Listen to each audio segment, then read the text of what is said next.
What is going on, everybody? Welcome to Recover Out Loud, episode number 72. Today, we got a pretty awesome guest. We got a veteran of the Army. We got Trent Bailey from Wentsville, Missouri. How you doing, Trent? I'm good, thank you. Man, Trent came to me and he was like, "Hey, man, I'd like to share my story." I'm really excited to hear his story. He gave me cliff notes of his story, and I was like, "Holy shit, man, this is something that I really need to hear." And I think everybody else needs to hear. It's always good to have a fellow veteran come on and share their story, um, because it reminds me of the fact that we all kind of go through some of the same things, and as veterans, and we've gone through the same things. We've had experiences, and we're trying to leave the world a better place than we got it in. So, Trent, would you like to give a formal introduction of yourself? Yeah, hi everyone. I'm Trent. I go by Trent. I'm a retired Army veteran. I've had my whole life has been traumatic, like one traumatic thing after another. I'm finally at the place now where I've dealt with everything and I'm at peace with life, and I'm trying to give back and help others with everything I've been through and overcome. So that's why when I saw your post on Facebook, like, hey, if anyone wants to share their story, I was like, oh, I want to share my story. Like, I need to get it out there. So yeah, thanks for having me. Hey, yeah, and thank you for for being vulnerable enough to come on here. And I know that that word vulnerability is like scary as shit because people, we take that word and we kind of blow it up and say, oh, but vulnerability gives us the ability to share our story and to empathize with each other on a personal level, from Yep, yep. recovery standpoint, which is something that I hold near and dear to my heart. So Trent, dude, what is the weather like in Wentzville right now, man? I think it's mid 70s. It's sunny. It feels really good outside. Nice, nice. Yeah. Yeah, I woke up this morning. It was muggy and hot here in Maryland. Oh no. Yeah, yeah, and the whole town smells like a terrible pool, like Like, somebody pooped in the pool.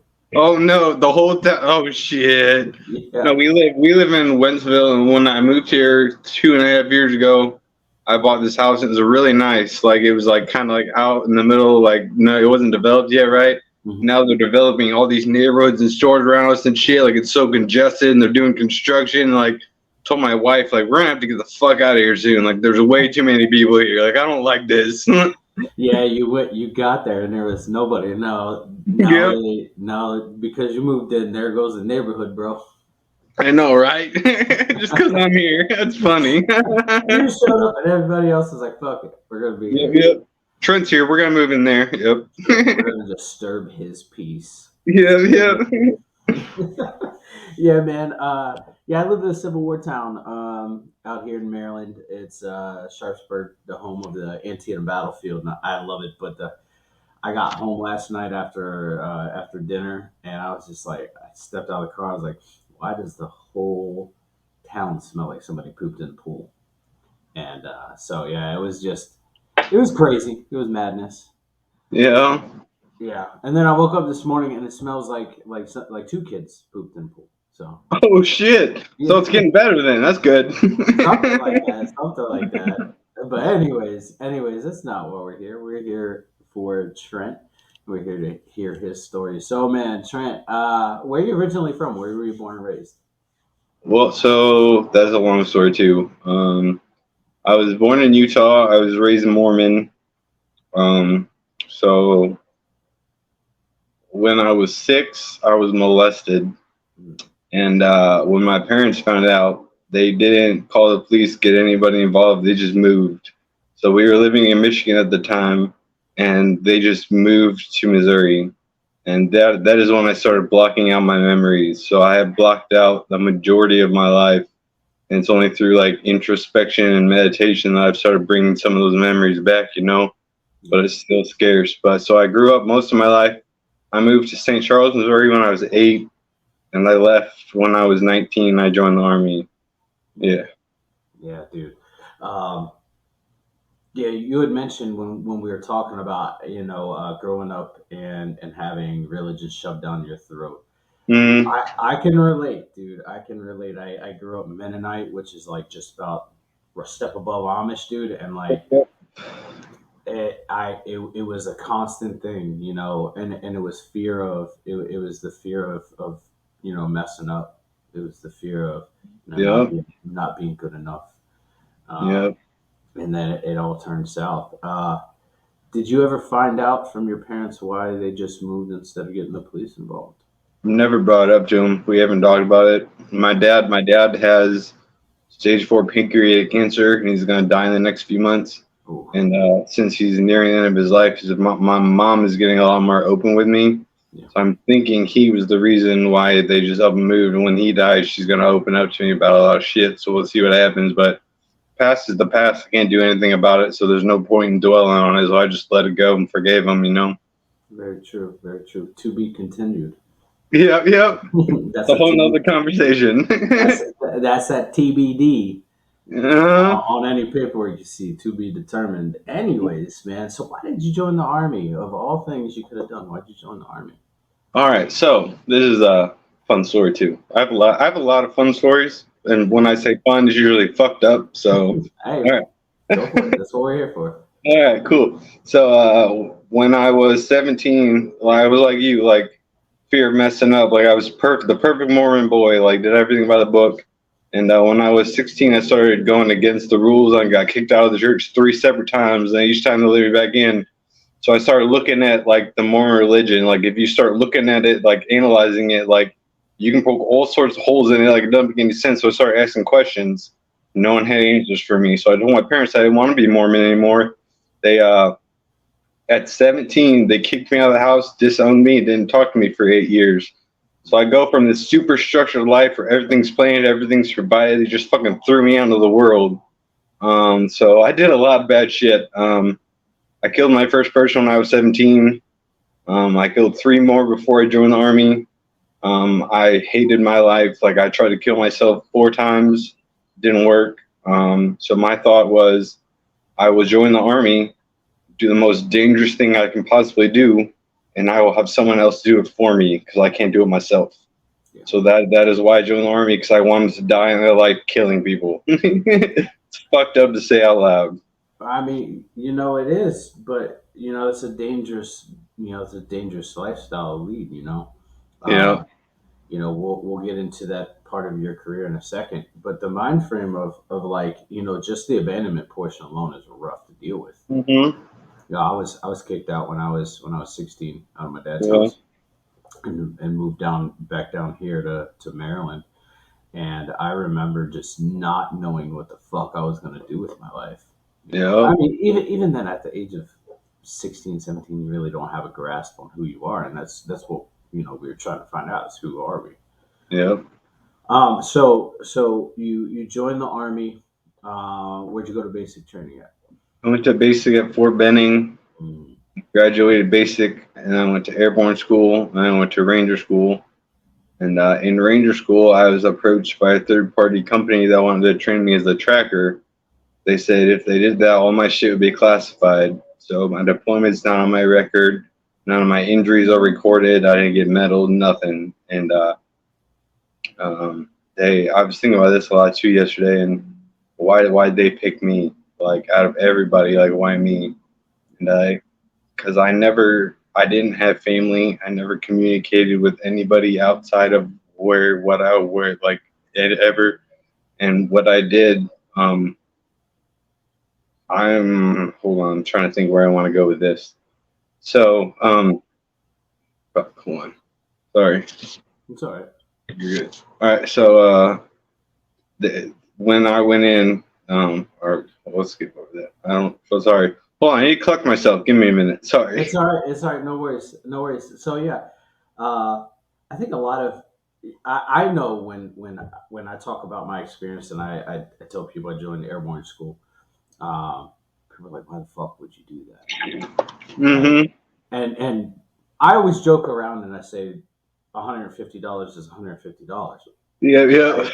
Right? Like you get paid $150 to jump out of an airplane. Mm-hmm. Uh, but for me, it was an adrenaline rush, right? And there was only one other adrenaline rush that I can ever think of that matched that.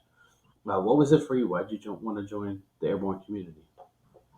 because when I joined the, do you remember that movie Taken with Liam Neeson or whatever? Yep. Yeah. So what he did in the CIA, that's a real job. It's called a protector, Yep. and the way to do that is to be a ranger.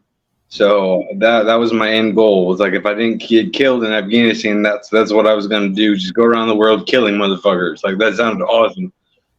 So that's why I went in. I signed a ranger. I went into the recruiter's office. He's like, "Hi, how can I help you?" I was like, "I want to kill people." He's like, "How do you feel about ranger?" I was like, "What's that?" You get to kill more people in more awesome ways. Like, sign me the fuck up for that. Yeah. Yeah. Yeah. No, I understand, and so for a lot of people that don't know, because some of the listeners aren't veterans, uh, in order to get Ranger, you got to go to airborne school. Yep, Like, yep, yep, yep, yep. Sorry, yeah. To go to yeah. It's like a precursor. You have to graduate airborne school to go to ranger. Yeah. yeah, yeah. And most of the people that I know that ended up going to Ranger school went off to do cool guy shit, which is something that we say is cool guy shit. Yep. Uh, so you got approached by the third party. I'm assuming from what you told me, you signed with them. How was that deployment? Like, I don't know how much you can talk about it, and I'm not going to ask how much because I don't want people to knock on your door because of me. Yeah, yeah, But yeah. You're I'm good. assuming that it was a rough. It was. We were like on average like 500 meters behind enemy lines. We were tracking, so we were following people by their footsteps. We no one knew when we first got in the country. No, I'm not gonna say that. No one knew we were there, so we couldn't call support. If we got into trouble, we had to get out of it ourselves. We never got airdrops. Like we only stop at like fobs and little bases and shit to resupply. Like we stop at a big base maybe once every month or so. We like survived on. We'd make one MRE last like 2 or 3 days. Like we didn't have shit, and like it was fucking. It was rough. Like I'm out of the 12 people I went over there with originally, I'm the only one that came back. I should be dead. I'm 32. In my life, I should be dead 28 times. Like I got shot in the heart twice. I got stepped on the IED. Like I should not fucking be here, but I'm here to help people with my message and what I've been through and spread it. That's why I'm so grateful that I found you. Yep. I'm grateful I found you too, man. So you get back in the states after that deployment. What was that transition like for you? So like I when my whole life I've blocked it out. So when I first got back, I knew there was something wrong with my head. I just didn't know what was the cause of it. Like I was getting all these flashbacks of like killing people and like doing horrible stuff, but I didn't remember it. I was like, where the fuck is all this coming from? So I ran to alcohol to run from it and numb it. That wasn't enough after a little while, so then I started doing weed. That helped for a while, and then that didn't work either. So I moved on to coke. Yeah. So I was doing coke, weed, and drinking all at the same time. I was a drug dealer. I was a hitman. I was rolling in money and bitches and drugs and guns. Like I thought I was living the life. Yeah. But it was fucking miserable. Like, yeah, I was running from it, and I didn't know what was wrong, and wasn't. I don't know. I've realized. Yeah, we'll get into that later. But yeah, that's that. Yeah. No, yeah, dude. My active addiction started when I first joined the army. I could say like that it started with my dad because my dad, I learned habits and hereditary stuff. But I know for me, like it started right when I got into the army because I was like, I don't fucking care anymore, right? Yeah, I was loose. I was out of the reins for the first time yeah, ever. yeah. And like I'm pretty sure that was the same for you. Trying to block it out. You're like I'm loose from the reins or whatever. Hmm. Um, but when did you realize like shit was starting to become a fucking problem for you and that you could not control yourself anymore? Fuck. I've known that for a very long time. Um, I've known I haven't been able to control it, and I've had an addictive personality. And it hasn't been up until probably like a month ago where I was like, with drinking, like I would be sober for a few months, and I'm like, oh, I can go have one beer, and then one beer a week. That'll be it, and then that will lead into couple beers, a few days a week, and that'll just lead to me all full blown out again. I've done that, repeated that cycle a few times, and it wasn't until recently that I realized that as soon as that first drink touches my lips, I turn into an asshole, someone that I can't control. I don't like that. I'm in control of me. Like this is my life. It's something that helped me a lot with my PTSD and flashbacks and shit. It was like in drugs and alcohol. Like this is my life. I am in control of my life. Like if I want something from, I used to just sit around. I sat on the couch for 8 years just drinking. I drank 24 beers a day. That's all I did was sit there, drink, pass out, wake up, drink the warm one, go get a cold one. Like my life was shit, and I thought that's just what I deserved because after all the horrible shit I've done, like that's my life now. But like honestly, what really changed it was when I found God. Like I talk about God everywhere I go to everybody, and like people are like, "Can't talk about that. You're gonna offend someone." It's like I don't give a fuck who I offend. Like they need to know about this God. Like He's the only way to save them. So like, I was in like a deep dark hole. Like nothing I did made my life better. Everything made it worse. Like there was no way out. Like I was fucking done. Right. So I was gonna give up. I was just gonna end it. I was on my bed with my handgun. I had it to my head. I had my finger on the trigger. And I dropped it, and I dropped to my knees for the first time in 12 years. And I was like, "Dear God, if you have a plan or a purpose for me here, like I need your help. I can't do this anymore. Like I just can't." And immediately a sense of like peace and calm that came over me. Like he was giving me a hug. Like you just needed to reach out to me. And since then, like he's really like I talk to him all day, every day. Like we're in constant communication. Like I don't make a move without asking him first. Like he directs my steps and shit, you know? Yeah. Sorry, I got off topic there. Oh no, it's all good. It's all good. How many times have people around you like come up to you and be like, "Hey man, like you need some fucking help"? Because I know for me, like everybody came up to me, and I always gave everybody the same answer. Like, you don't have a problem with you have a problem with my drinking. I don't have a problem with it. Yeah, no, since so Afghanistan, I was a squad leader and I lost 18 guys, and so I don't let people get close to me. Since I've gone back, I it's been me. Like I have had nobody because like fuck everybody else. Everybody's always just hurt me or died or gone away. Like fuck people.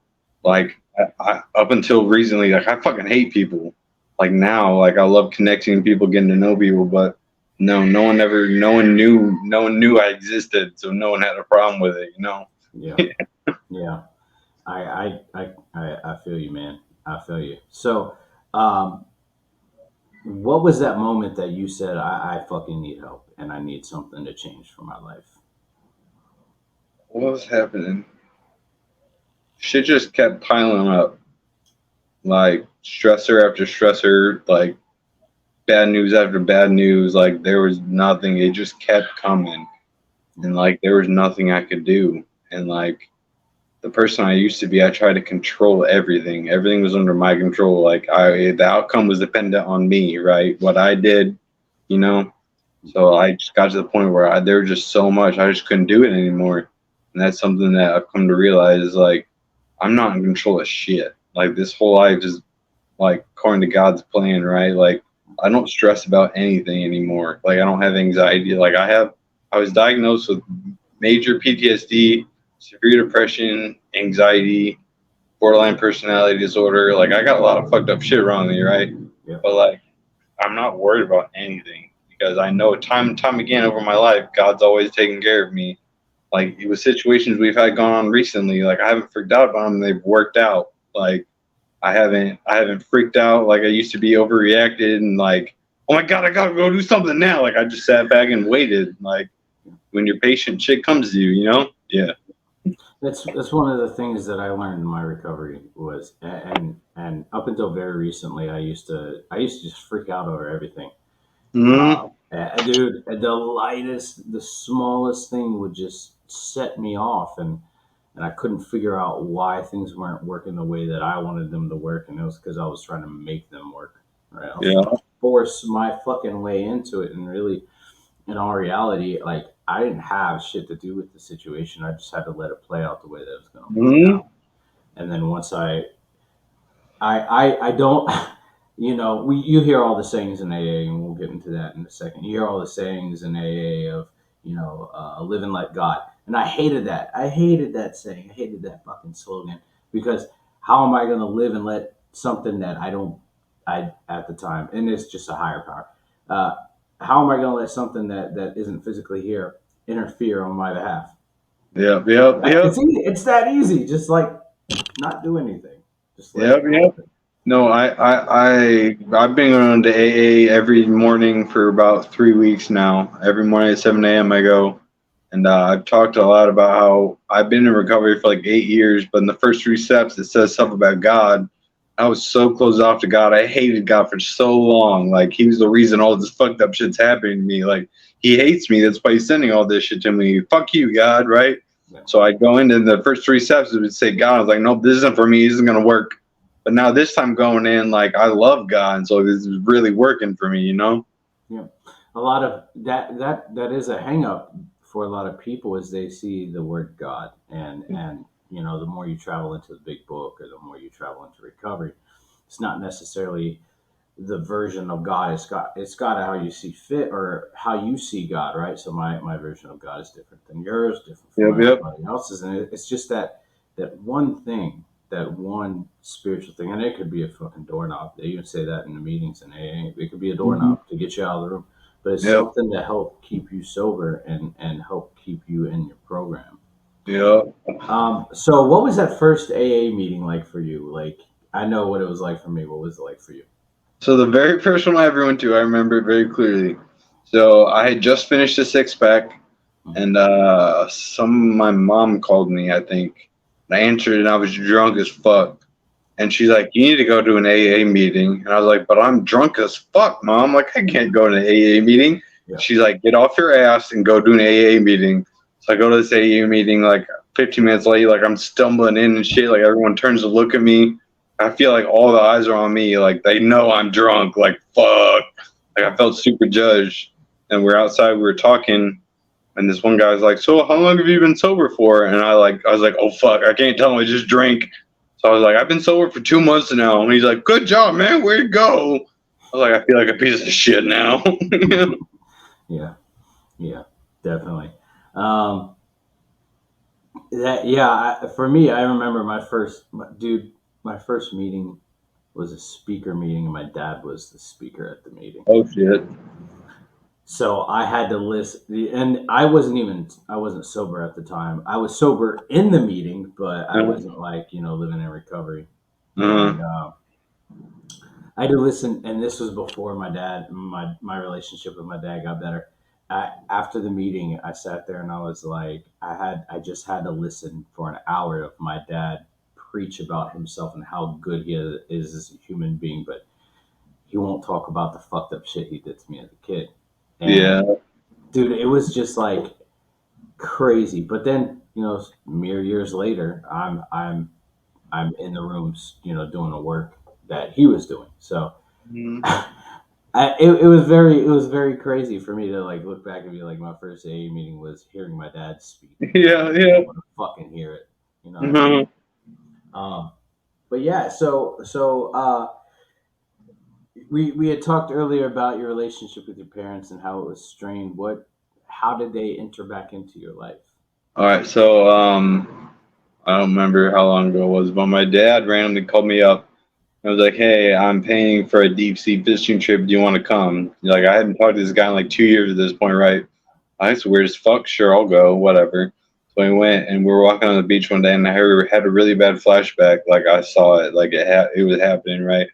So I went back to the motel room, and like I was in my flashback mode. Like I'm in my zone. Like not like if you try to talk to me or like touch me, like I'm gonna freak the fuck out on you. So I did that a few times. So they just left me alone for like a couple hours. And when I came out of it, I was like, "Hey, Dad, I need to talk to you." We went outside. Oh, backtrack. So what I did was classified, so I couldn't tell anyone that I went. So my parents didn't know I went.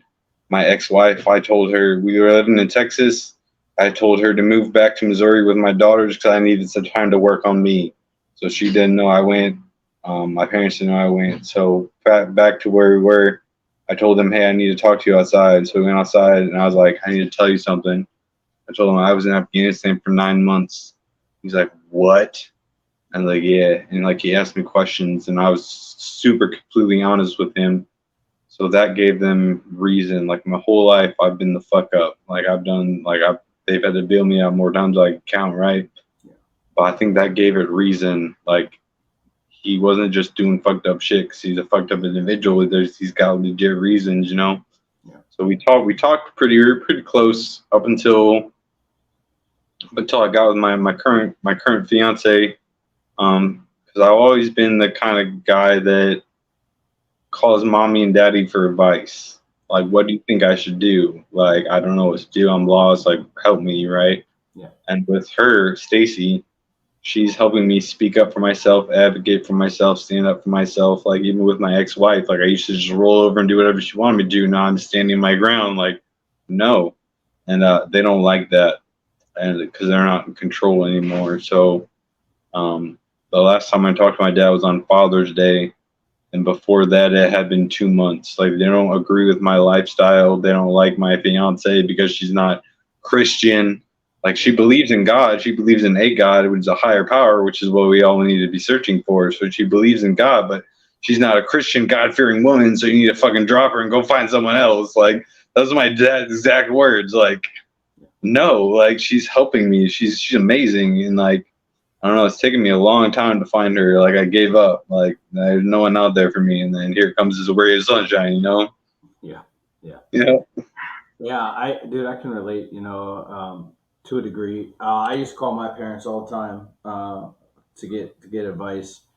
And I started noticing some toxic traits from my mom. And like, I tried to give it some time to heal and give it time to work itself out because, it is, people are going to people, but then I realized like my mom was peopling a little bit too hard. So, um, I had this situation where I really needed, her advice, and then she made it about her and not about the situation I came to her about. And I just said, that's it. Like, I can't do it anymore.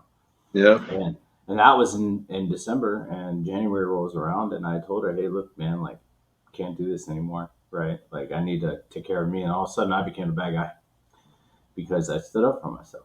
Because you set a boundary, and people that are used to taking advantage of you get mad when you set boundaries because you stand up for yourself. No, that's something that I've started doing. Like I kind of mentioned, like I'm at peace now. Like my peace is the most important thing in the world to me. Like if anybody comes at me with any kind of negativity or drama or stress or whatever, I'm like, get the fuck away from me. Like I don't need this in my life. If it's not about me, does it have something to directly do with me? Get the fuck away from me. Like yeah. That's why Absolutely. I've cut my family off. Like this time it was on me. Like when I was 17, like they fucking disregarded me. Now I don't need them. You know, like I'm doing great in life. Like I don't have everything I want, but I have way more than I thought I'd ever have. Yeah, absolutely. Absolutely. So getting back into the recovery portion of it, you go to your first AA meeting, and stuff like that. When did you start taking it seriously and start really working on that program? Probably like legitimately 3 months ago, because I've been in recovery trying to stop drinking for probably 6 years, 5 or 6 years. Mhm. And that's something we talked about in AA this morning. Is when you shift that focus from I have to stay sober to I want to stay sober. Yeah. That's why I had so much trouble with it in the past because like, oh fuck, I can't drink today. I have to stay sober. Like I have to do this right. Yeah. Now I legitimately want to because I see my life improving because I'm not drinking. I see all these promises coming true, like even the short few months that I've been sober, like life's fucking getting better. Like I want to keep this up. Like I don't want to. Like I've been out. My wife and I went to a comedy club like a couple nights ago, and there were people drinking all around us, and like I didn't fucking want to. Like I Yeah. don't want to ruin my sobriety. I don't want to ruin my life. Like I know where alcohol took me before, and I don't want to go back there again. Yeah. Yeah. I can completely agree. When you had said you had stints in sobriety or where you weren't drinking. And I had the same thing, and I relapsed every time. And I got to this point in my life 3 years ago where I was like, "Fuck it, something needs to change," and I know exactly what needs to change. Start Yeah. looking at that program, dude. And like, I can go out, and my girlfriend can go drink, and I'm fine, right? Like, it doesn't Yeah. bother me. I don't have the urge to drink. But also, one of the things that a lot of people tend to miss about AA is uh, at the beginning it says AA there's no requirement for uh, to attend AA except for the desire to quit drinking, and that desire to quit drinking can come in the form of I just want to, but I don't know how to. Right, and I Yep. see so many people that get stuck in that I don't know how to, and Hmm. that want versus have to. And so, one of the things that I really try to instill in people, especially like old mindsets in AA, is that you don't, relapse can be a part of the program. Relapse can be a part of your program. It's not desired, but it can be because you have the desire to quit drinking. Hmm. You just don't know how to. Yep. And Yep. and it can be anything from pride to ego to character defect. But the thing is, it's like you have that desire, you have that will. And how many times have we all fallen down and had to get picked right back up? Oh fuck. Yep. Yep. Done it millions of times. Yep. I'm not perfect by any means. No Um, sir. nope, nope. So I'm pretty sure that this question presented is going to be redundant because you already answered it. But what is different about this time versus other times? Yeah. Yeah. Well, let me see if I can. Hold on. This time I'm doing it for me. I'm not doing it for a girl that I'm with because she wants me to stop. I'm not even doing it for my daughters. I'm doing it for me. I'm getting the life that I deserve after all the stuff I've been through and overcome. Like I'm chasing what I want, what I deserve. Like I'm doing this for me this time. Yeah. Absolutely. I love to hear it. I love to hear it. That's exactly that was my answer. Yeah. Dude, I was sitting in handcuffs in fucking in a courtroom, and Uh-huh. this judge that I went through lack of better terms, drug court. It was a treatment court. But he said, "What is different this time than other times?" And I said, "Because I got to do it for myself, Yep. Yep. right? And I said this, God forbid something happens in my family or my family leaves. I'll only have me to be sober for." In December this past year, they left. And that did not shake my foundation whatsoever. It fucking sucked. It hurt, Yeah. but it didn't shake the foundation. And that's because I was doing it for me. Every other time that somebody's left my life, I've run right back to the bottom. Yep. No, I used to get wrapped up in who I was with, so my identity was them. So when they would leave or cheat on me or like I didn't want them anymore, I'd be like, "What's wrong with me?" Yeah. And right before Stacy, I was with a girl for 3.5 years, and we had communication problems. Like we never talked. Like we'd only scream at each other. So it got to the point where I was like, you know what, you got to get out of my house. And she stole my dog, stole a bunch of shit out of my house.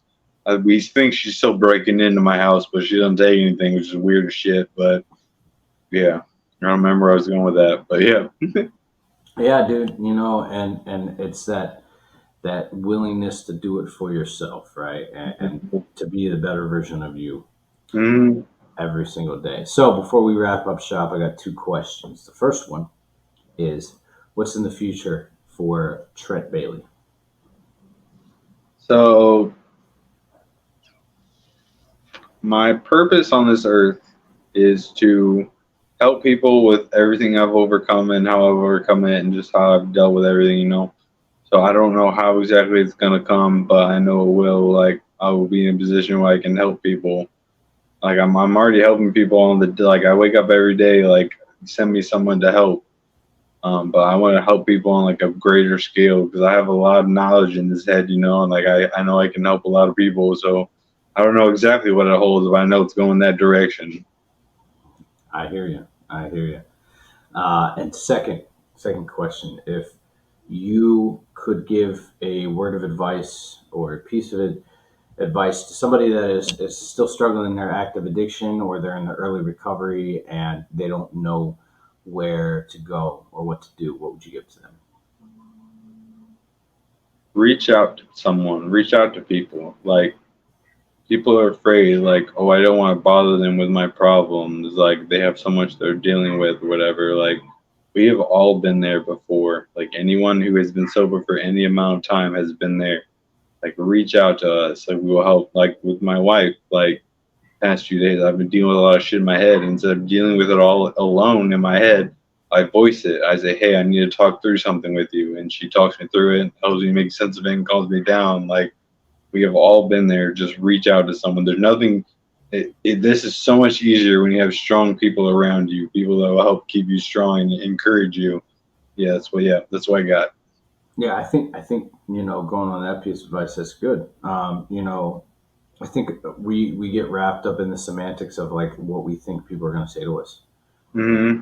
when we reach out to them, or um, the fact that like nobody's going to care. But the thing is we don't give people the opportunity to prove that. Yep, yep.